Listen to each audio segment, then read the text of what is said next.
مجھے نہیں پتا کس تناظر میں انہوں نے بات کی ہے امین بھائی نے، وہ میرا خیال اسمبلی سے نکل رہے تھے تو سوالات کے کسی جواب میں کہا گیا ہوگا. یہ بات تو میں بھی محسوس کرتا ہوں کہ حکومت ہمارے حوالے سے کسی دباؤ کا شکار ہے، اور یہ دباؤ سیاسی دباؤ ہے.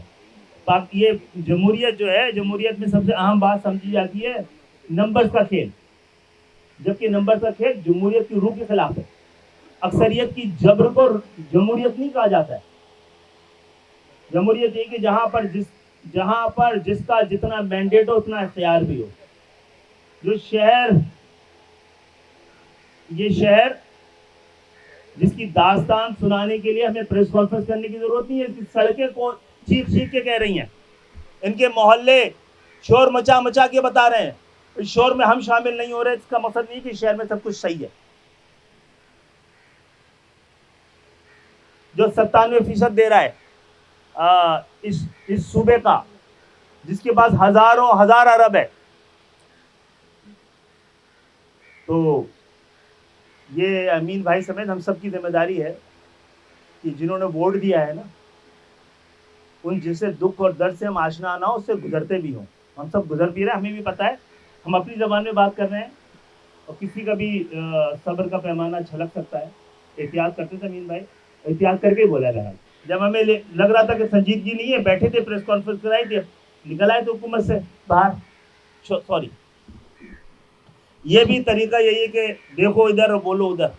یہ ہماری سیاسی ضرورت کو پورا کرنے کے لیے نہیں بنائی گئی ہے.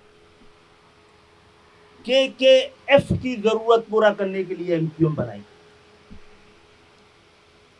خدمت پہلے کی ہے، خدمت کی نیت پہلے کی ہے، خدمت شروع پہلے کی ہے، سیاسی تحریک بعد میں شروع کی.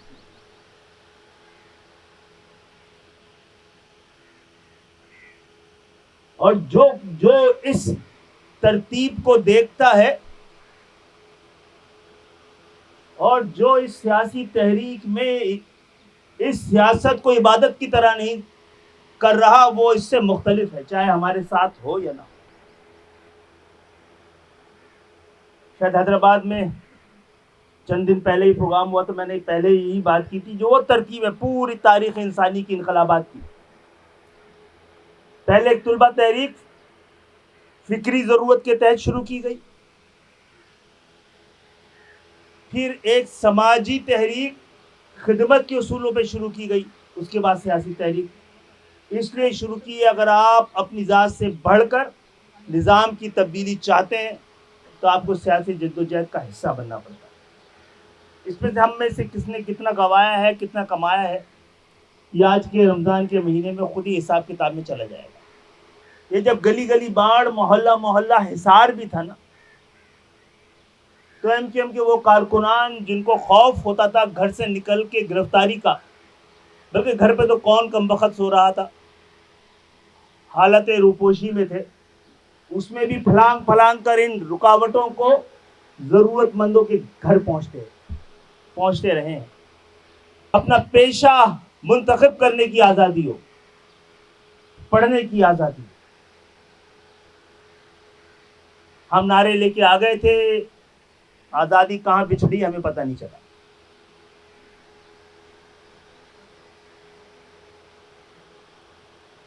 مجھے یاد ہے 94 میں جب ہم روپوش تھے پشاور میں، تو وہاں بھی ایک کلینک اور 2 خدمت خلق کی ایمبولینسز کا تحفہ دے رہے تھے. ہماری خواہش یہ بھی ہے، اب تو ہماری ایمبولینسز 5-7 سال سے یہیں پہ کھڑی نہیں ہے. اس کو جنہوں نے بنایا تھا، جنہوں نے لے کے آئے تھے، وہ انگلی بھی نہیں لگا سکتے. اس کو